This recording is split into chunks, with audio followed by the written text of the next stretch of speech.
प्रभु यीशु मसीह के नाम में आप सबको जय मसीह की। आज का वचन में मैं आपके लिए एक बाइबल की कहानी लेके आई हूँ जिसका नाम है दयालु पिता की कहानी।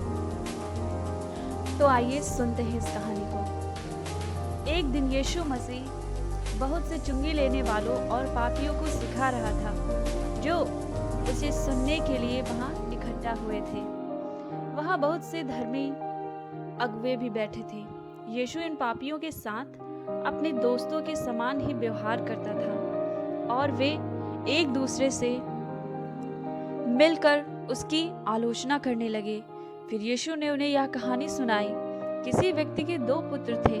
उनमें से छोटे पुत्र ने पिता से कहा, हे पिता, संपत्ति में से जो भाग मेरा है वह मुझे दे दीजिए।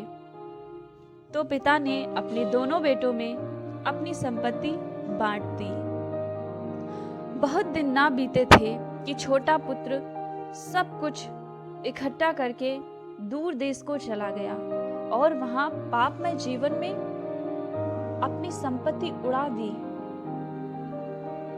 जब वह वहां था तो उस देश में बड़ा अकाल पड़ा और वह कंगाल हो गया और भोजन के लिए भी उसके पास धन नहीं था। उसे वहां सिर्फ आंसुओं के सिवा और कुछ नहीं था। फिर वो वहां पे सुअरों को चराने का काम ही करने लगा। वह बहुत दुखी और भूखा था और वह चाहता था कि उन फलियों से जिन्हें सुअर खाते थे अपना पेट भरे। अंत में छोटे बेटे ने खुद से कहा, मैं क्या कर रहा हूँ? मेरे पिता के कितने ही मजदूरों को भोजन से अधिक रोटी मिलती है और मैं यहाँ भूखा मर रहा हूँ। मैं अब उठकर अपने पिता के पास जाऊंगा और उससे कहूंगा कि पिता मुझे अपने एक मजदूर के समान रख ले। तब वह उठकर अपने पिता के घर की ओर वापस चला। वह अभी दूर ही था कि उसके पिता ने उसे देखकर तरस खाया और दौड़कर उसे गले लगाया और बहुत चूमा। पुत्र ने उससे कहा, पिताजी, मैंने परमेश्वर के विरुद्ध और तेरे विरुद्ध में पाप किया है और अब इस योग्य नहीं रहा कि तेरा पुत्र कहलाऊं। परंतु पिता ने अपने दासों से कहा, झट अच्छे से अच्छा वस्त्र निकालकर उसे पहनाओ और उसकी उंगली में अंगूठी और पांव में जूतियां पहनाओ और पला हुआ बछड़ा लाकर मारो ताकि हम खाएं और आनंद मनाएं, क्योंकि मेरा यह पुत्र मर गया था परंतु अब फिर जी उठा है, अब मिल गया है, यह खो गया था। और वह आनंद करने लगा। परंतु उसका जेठा पुत्र खेत में था। जब वह आते हुए घर के निकट पहुंचा तो उसने गाने बजाने और नाचने का शब्द सुना तो उसे आश्चर्य हुआ।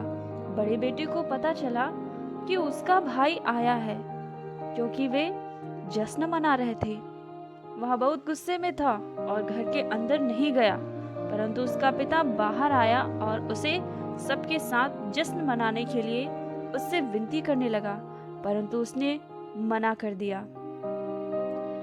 उसने पिता को उत्तर दिया कि देख, मैं तेरे इतने वर्ष से आपके लिए ईमानदारी से काम करता रहा हूँ और कभी भी तेरी आज्ञा नहीं डाली, तो भी तूने मुझे कभी एक बकरी का बच्चा भी ना दिया कि मैं अपने मित्रों के साथ आनंद करता।